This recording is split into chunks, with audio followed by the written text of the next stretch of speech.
I welcome Dr. Neelam Avtar Singh, our most senior ma'am in the Mind Method, जो हमारे साथ she is known as our morning rubric queen. सब इनको जानते हैं, सब इनके YouTube वीडियो से एवरी डे सीखते हैं. Thank you so much ma'am for enlightening us, teaching us, showing us the way. और मैम की बहुत अच्छी एक बुक है विच एवरीवन शुड रीड, जो मैम ने डॉक्टर मान सर के साथ लिखी है, homeopathy and mind. It is a very useful book and it is a gem for students like us. Thank you ma'am for teaching so much so well. आप हमें हमारा मार्गदर्शन हर रोज करते हैं. Thank you. और मैं कुछ वक्त पंजाबी में बोलना चाहूंगी. आप जी दा बहुत बहुत धन्यवाद. आप जी ने अपना कीमती समय ते कीमती एक्सपीरियंस साडे नाल शेयर करदे हो रोज. जी आया नु, दिल नाल जी आया नु. थैंक यू जी, थैंक यू. थोड़ा भी बहुत बहुत धन्यवाद ਜਿਹੜੇ ਮੈਨੂੰ ਇੰਨਾ ਮਾਣ ਬਖਸ਼ਦੇ ਹੈ ਤੇ ਮੇਰੇ ਹਰ ਰੋਜ਼ ਦੇ ਰੂਬਰਿਕਸ ਨੂੰ ਰੋਜ਼ ਦੇਖਦੇ ਹੈ, ਰੋਜ਼ ਪੜ੍ਹਦੇ ਹੈ, ਰੋਜ਼ ਸਮਝਦੇ ਹੈ. ਤੁਹਾਡਾ ਵੀ ਬਹੁਤ ਬਹੁਤ ਧੰਨਵਾਦ. Thank you ma'am. मैम ਅਸੀਂ अप्लाई भी रोज करना है, सीखने भी हैं ते अप्लाई भी करना है. थैंक यू सो मच जी. वेलकम दीदी. सो ये एक फीमेल है अबाउट 63-64 ईयर्स के. तो इनको 2-3 प्रॉब्लम्स हैं जो मेजर इनकी. सबसे पहली तो है इनको थायराइड है, तो इनकी मेडिसिन ऑलरेडी 50 mcg चल रही है थायरॉक्सिन. दूसरी इनको इंसोम्निया की प्रॉब्लम है. इनको नींद बिल्कुल नहीं आती, स्ट्रेस की वजह से, टेंशन की वजह से नींद नहीं आती, सारी रात जागते रहते हैं. तीसरी इनकी प्रॉब्लम है कि इनको डाइजेस्टिव इश्यूज बहुत ज्यादा हैं. इनकी डाइजेशन बहुत खराब रहती है, पेट में गैस, एसिडिटी वगैरह वगैरह. और अक्सर कहते हैं कि बीमार ही रहती हूँ इन वजह से. तो जब मैंने रीजन पूछा कि क्यों ऐसा हुआ, क्या हुआ ऐसा, कोई जिंदगी में कोई प्रॉब्लम, तो उन्होंने पूरी डिटेल में अपनी स्टोरी बताई. सबसे पहले उन्होंने बताया कि ये प्रॉब्लम 2014 से स्टार्ट हुई, 12-13 से स्टार्ट हुई, अबाउट 10 इयर्स हो गए.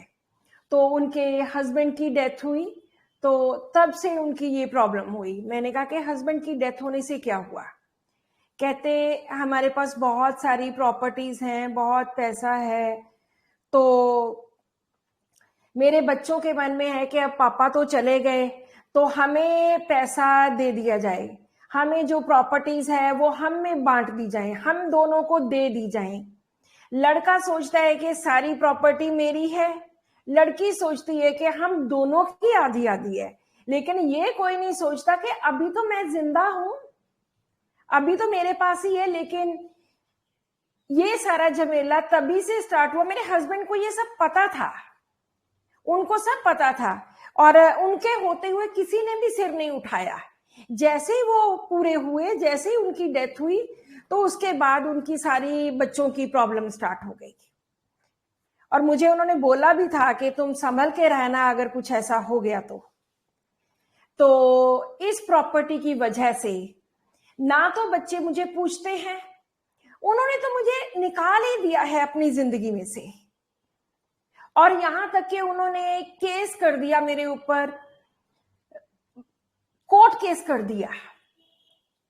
शी सेज मैं तो इंडिपेंडेंट हूं, मुझे तो कुछ नहीं चाहिए, मेरे पास तो सब कुछ है. लेकिन मेरे बच्चे चाहते हैं कि मैं सारा कुछ जो भी मेरे पास है उनमें बांट दूं. अगर मैं आज उनमें बांट देती हूं तो मेरे पास क्या रहेगा, कुछ भी नहीं, मैं तो बिल्कुल खत्म हो जाऊंगी. मुझे इस बात की क्लैरिटी है कि मैंने उनको नहीं देना, बिल्कुल नहीं देना. मैं संतुष्ट हूं जो कुछ भी मेरे पास है. आई डोंट, ना मैं किसी से कुछ मांगती हूं, ना किसी को कुछ कहती हूं, और ना मुझे चाहिए. अकेली रह गई हूं.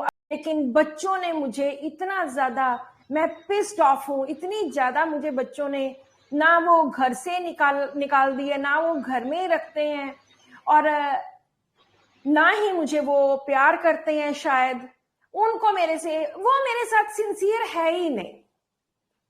So this was the case. अभी और भी उन्होंने 2-4 चीजें बताई होंगी. तो दिस वाज द केस। मैं किसी भी केस को किस तरह से समझती हूं, मैं हमेशा हर केस को एक अलग नजरिए से, सबसे पहले कि पेशेंट को प्रॉब्लम क्या है, उसके बाद उसका रीजन क्या है, उसके बाद कि वो चाहता क्या है। तो यहाँ पे प्रॉब्लम है, थायराइड है, इंसोम्निया है, नींद नहीं आ रही, डाइजेस्टिव इश्यूज हैं, ऐसा बहुत कुछ है।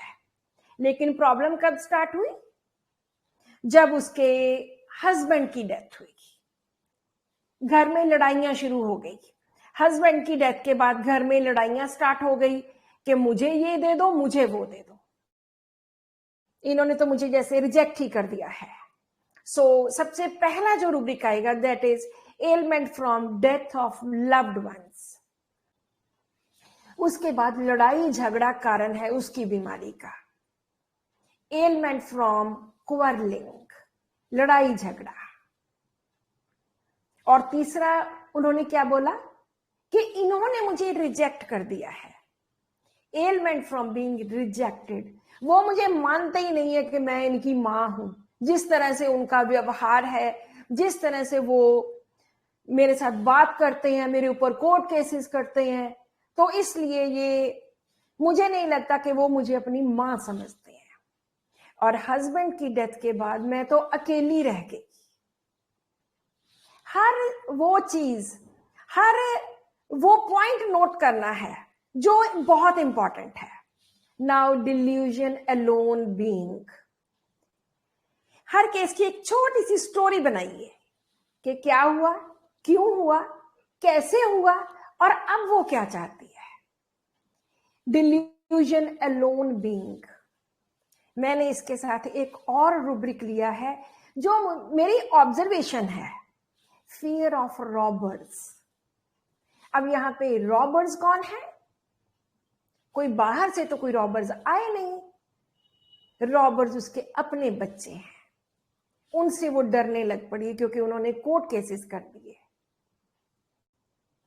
हमारे पास कुछ ऐसे और भी रूब्रिक्स हैं, लाइक स्नेक्स, लाइक अगली पीपल, मतलब के बुरे लोग। इसके साथ रिलेटेड नहीं है, वैसे इन जनरल बता रही हूं। स्नेक्स हैं उसके इर्द गिर्द जो कभी भी डस सकते हैं।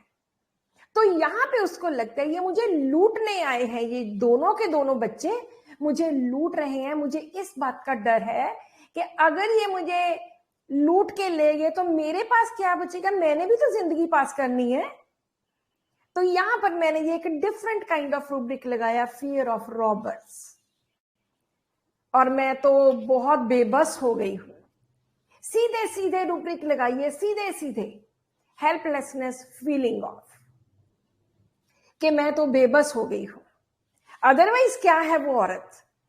She is independent, she is content. उसके पास बहुत प्रॉपर्टी है, बहुत पैसा है। वो कहती है कि मैं संतुष्ट हूं, जो मेरे पास है बहुत कुछ है। She is content, ask nothing, किसी से कुछ नहीं मांगती। डिजायर्स नथिंग, किसी से कोई उम्मीद नहीं है, कोई इच्छा नहीं है, कुछ नहीं चाहिए किसी से। और उसको गुस्सा किस बात पे आता है? About the insincerity of others. मेरे ही बच्चे, they are insincere, they are not at all sincere with their mother. हमारे पास एक रूब्रिक है, irritability, insincerity of others from, दूसरों की इनसिंसियरिटी की वजह से कि वो मेरे साथ सिंसियर नहीं है, उस वजह से गुस्सा आना, चिड़चिड़ करना, खिजानी। और वो अब कहती क्या है? शी सेज, मुझे पता है मैंने क्या करना है। This is clarity of mind. उसके मन में सब कुछ क्लियर है, मैंने किसी को देना है या मैंने किसी को नहीं देना। क्लैरिटी ऑफ माइंड, सब कुछ उसके पास क्लियर है। एंड वो इमोशंस में नहीं बह रही कि मैं इमोशनल हो के, अक्सर पेरेंट्स ऐसे करते हैं, इमोशनल हो के अपनी प्रॉपर्टीज, अपना पैसा, अपने फिक्स डिपॉजिट बच्चों के नाम कर देते हैं और बच्चे बाद में उनको चीट करते हैं, बच्चे बाद में उनको तंग करते हैं, बच्चे बाद में उनको देते नहीं हैं और तड़पाते हैं पेरेंट्स को। सो शी सेज कि आई एम क्लियर, मैं क्लियर हूं, मेरे पास, मुझे पता है मैंने क्या करना है। और वो इमोशंस में नहीं बह गई, उसने अपने दिमाग से काम लिया। Emotions predominated by intellect. तो जब मैंने, आई वॉज रियली एस्टोनिश्ड, जब मैंने कुछ ऐसे रूब्रिक्स अपने लैपटॉप में डाले तो there was only one medicine which was very clear, that was Triticum vulgaris. बहुत सारे डॉक्टर्स ने आर्सेनिक निकाली है, आर्सेनिक में एलोन का बिल्कुल भी थीम नहीं है, कहीं भी आर्सेनिक अकेला नहीं है। उसको लुटे जाने का डर है कि कहीं लुट ना जाऊं, लोग मुझे लूटने के लिए बैठे हैं, एवराइस है, कंजूस है, पैसे नहीं खर्चता। लेकिन जो सबसे बड़ा पॉइंट था, एलिमेंट फ्रॉम डेथ है आर्सेनिक में, लेकिन डिल्यूजन एलोन बीइंग नहीं है। डिल्यूजन एलोन बीइंग में सिर्फ 9 मेडिसिन है। सो हमने वो चीज कभी नहीं छोड़नी जो इस चीज का, इस केस का सेंटर है। अपने आप धीरे धीरे धीरे धीरे परतें खुलती जाएंगी, अपने आप आपको समझ आता रहेगा। मैं अक्सर वीडियोस, जो मॉर्निंग मेरी 8 बजे वीडियो होती है, तो मैंने बिजनेस ऑफ आर्सेनिक में जो बताया था कि आर्सेनिक की डिजायर्स कितनी होती है, क्या चाहता है वो। अगर आप अपने लैपटॉप पे मोर देन वर्ड लिखो, eats more than needed, more than is good for health, drinks more than is required, more than is needed, walks more than is, इतना ग्रीडी होता है आर्सेनिक वाला। तो यहां पे तो वो कंटेंट है, शी सेज के मुझे तो कुछ नहीं चाहिए, मेरे पास बहुत कुछ है, अपने लिए बहुत कुछ है, और मुझे क्लैरिटी है हर चीज की कि मैंने क्या करना है। सो आर्सेनिक में कोई भी क्वर्लिंग वाला रूब्रिक नहीं है, कंटेंट नहीं है, एलोन नहीं है, इंडिपेंडेंट नहीं है, डिजायर्स नथिंग वाले में आर्सेनिक है एक जगह पे, लेकिन आस्क फॉर नथिंग उसमें भी है, लेकिन डबल इसका फेस है कि इसको चाहिए भी बहुत कुछ है, पर कंटेंट नहीं है ये। अगर हम लाइकोपोडियम की बात करते हैं, लाइकोपोडियम में भी एलोन वाला फैक्टर नहीं है, बिल्कुल भी नहीं है, और उसमें कंटेंट नहीं है, डिजायर्स नथिंग नहीं है, सिर्फ उसमें इमोशंस प्रीडोमिनेटेड बाय इंटेलेक्ट है। वो तो शायद किसी ने रूब्रिक लिया भी नहीं, और एवराइज है। सो इस तरह से कोई भी मेडिसिन इसके पास नहीं थी। सो ये सारा ऐसे केस इस तरह से इनके इर्द गिर्द घूमता है। तो इनको मैंने 30 की ही मेरे पास पोटेंसी थी, क्योंकि रेयर मेडिसिन है तो एक ही पोटेंसी थी।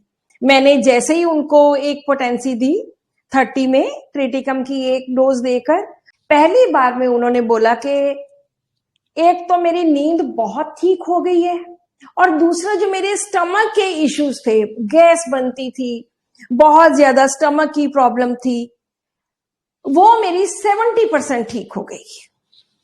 और मैंने कहते कि 1-2 प्रॉब्लम्स तो आपको बताई भी नहीं थी, और मेरी वो भी प्रॉब्लम्स ठीक हो गई। एंड उसके बाद मैंने फिर से इनको 30 की 1 महीने के बाद एक डोज रिपीट की, क्योंकि 1 महीने के बाद देते हैं तो मैं मोस्टली 200 देती हूँ, लेकिन मेरे पास 200 नहीं थी, तो मैंने फिर से इनकी 30 की मेडिसिन 30 पोटेंसी रिपीट की। ये मेरा ऑलमोस्ट 1 ईयर ओल्ड पेशेंट है, और धीरे धीरे धीरे धीरे इनकी सब जो इश्यूज थे स्टमक के साथ रिलेटेड, डिप्रेशन वाले, नींद वाले, थायराइड वाले, सब के सब धीरे धीरे इनके ठीक हो गए। So the medicine was Triticum vulgaris.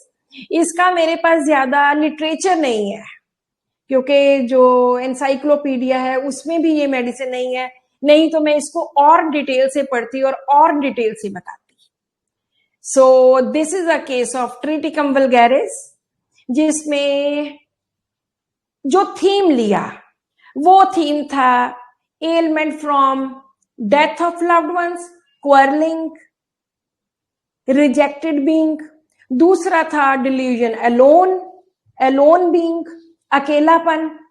और तीसरा था content, ask nothing, desires nothing. बाकी सब कुछ तो हम धीरे धीरे कुछ और चीजें ऐड कर सकते हैं।